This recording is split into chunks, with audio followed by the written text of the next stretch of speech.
Hello everyone, my name is Neha and welcome back to California Diaries. Today I'm going to share with you my labor and delivery story.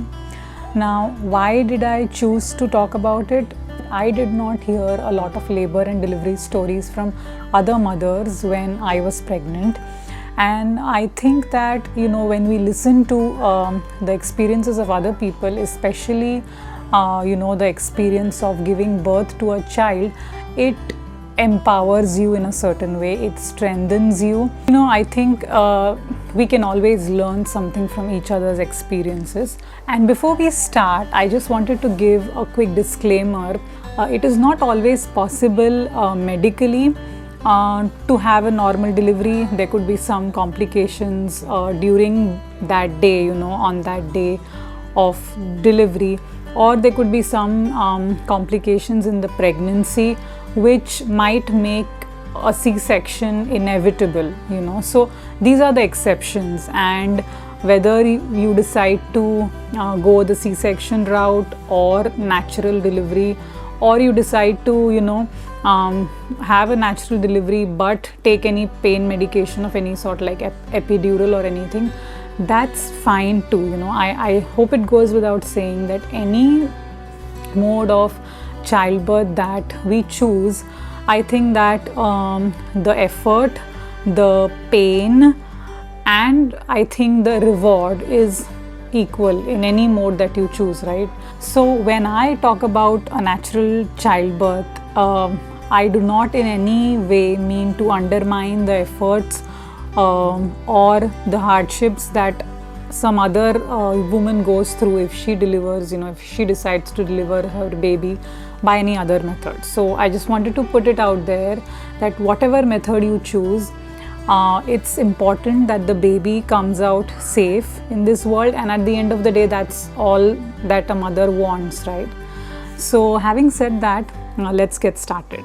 Around 8 a.m. I started feeling some discomfort and some pain, and that felt more like period pain, and it was progressing but at a very slow rate. It was mild in the beginning and it started getting a little severe towards the end of the day. I started feeling nauseous. I wanted to puke, I wanted to vomit, and I couldn't hold any food nor any water. That made me feel weak. There was weakness because I was not eating anything. I was trying to take in fluids like water and soup, but I wasn't able to keep much of it in my tummy. I was feeling that pain, but I tried to be as active as possible. So I was still doing my routine of the exercises that I was doing throughout my pregnancy. So I did some pelvic rocks. I was swaying a little bit to make myself feel better, and I did some walking, but that was very little because I hardly had any strength. I was just lying down. I don't remember I slept or like I took a like a sound nap. No, I was just lying down on my side, and that made me feel a little bit better. The pelvic rocks also helped relieve the pain a little bit. This continued for a few hours, and at around 4 p.m. My mother-in-law, who was with us at the time, she gave me this kadha. It was basically black pepper tea. So she gave me that. That kind of helped me differentiate between what felt like a period pain and real contractions. So that gave me some clarity. So I had this tea at around 4 p.m. and at around 6 p.m. I started feeling very strong contractions, but they were still, not very close together. They were still far apart. So like after every 20 minutes or so, it used to be mild for most of the times, but then severe after every 20-30 minutes. Now at around 8 p.m. when my pain was getting worse, my husband decided to go to a store to get some supplies for our hospital stay. So like Gatorade or energy drinks or small packs of yogurt and small things like that. So he went down to get those, and at around 8:30 my contractions were very, very strong. I was moaning and shouting a little bit. I was crying because the pain at this point had started getting kind of unbearable, and I wasn't able to sit, I wasn't able to stand.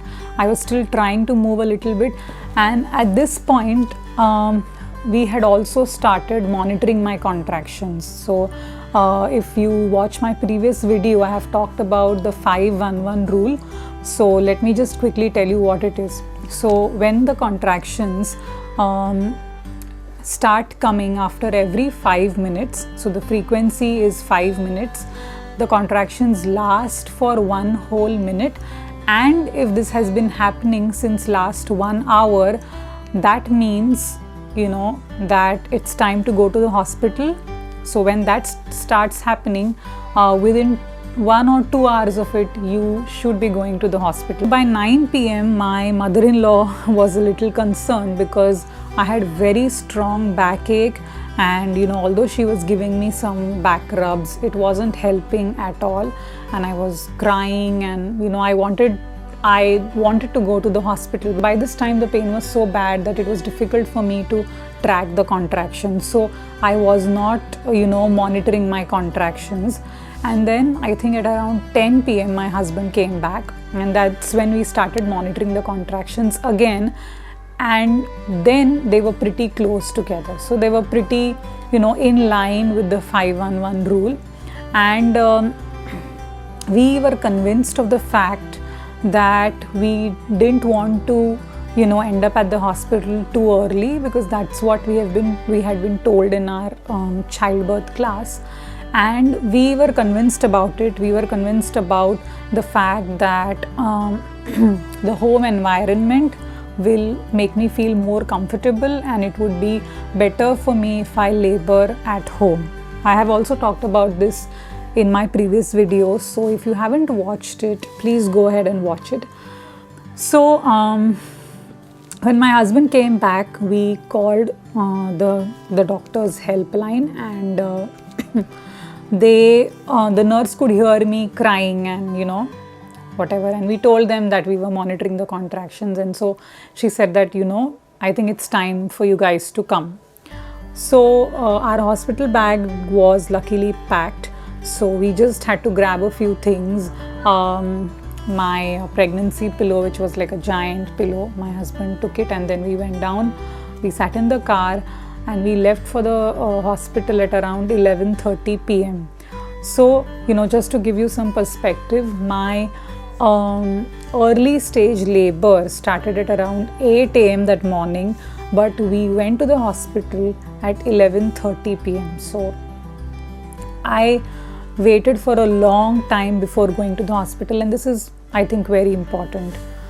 Unless you have any complications, or you have been specifically told by your OBGYN that as soon as your labor starts you have to come to the hospital.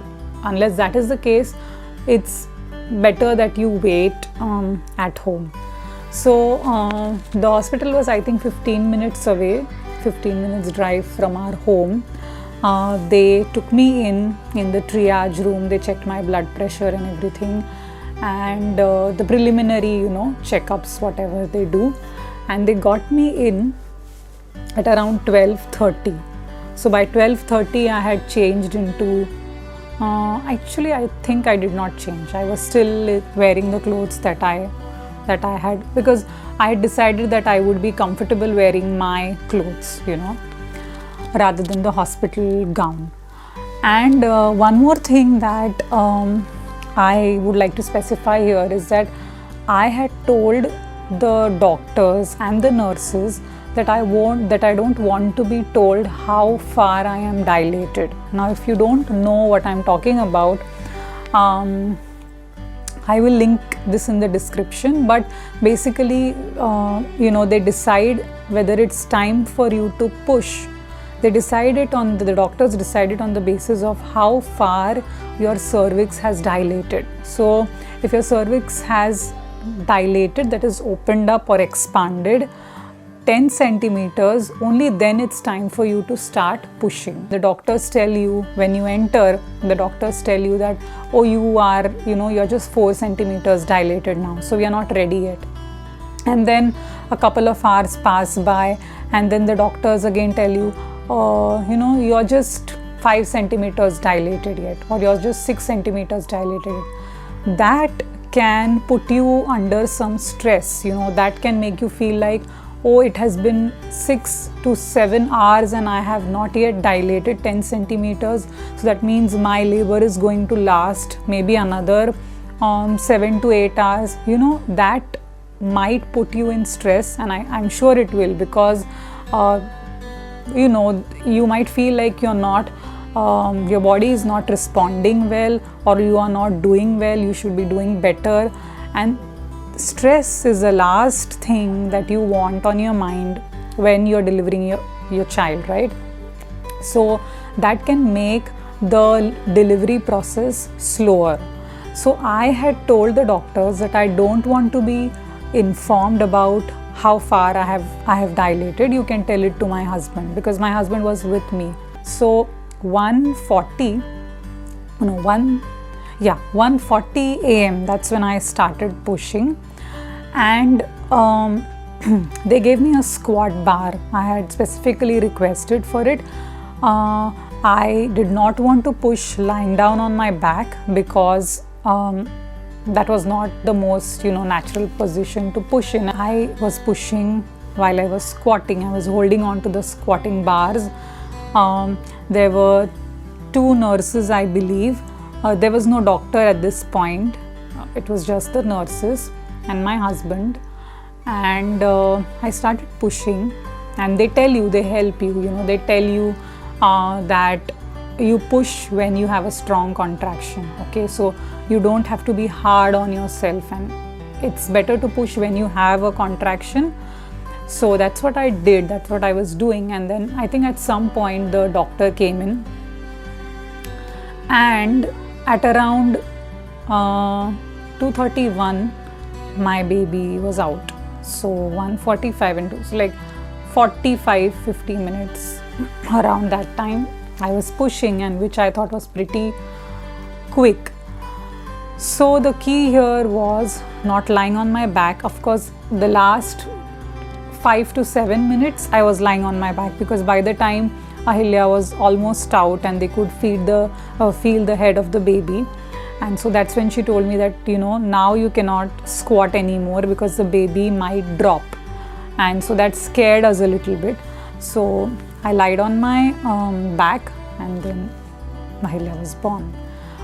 So that was it. And I had also requested that the baby stays with me for skin to skin for at least 30 minutes, if not more, and that any tests or any other formalities that the doctors might have to do with the baby can wait. I asked for it, I asked whether that could be done, and she said that it was okay. So they just cleaned her, basic cleaning, not like washing or anything, basic wiping her down. And while they were cutting, my husband cut the umbilical cord, and while he was doing that, Ahilya was on my body. So the skin to skin is also a very important part of any childbirth, and it helps in bonding, it helps in promoting good breastfeeding. So that's why it was so important for us. My husband also did some skin to skin with our baby. So he opened up his shirt and he held her on his chest for some time, because the babies are used to all the warmth and your body temperature, because they have been in your tummy for the last 9 months, and when they come out they need that warmth. It helps them feel secure. So that's why the skin to skin is so important. That's all from me today. And if there's anything that I might have missed, or if there's anything that you would like to know more about, please let me know in the comments. Let me know how you liked the video, and thank you for watching California Diaries. Bye.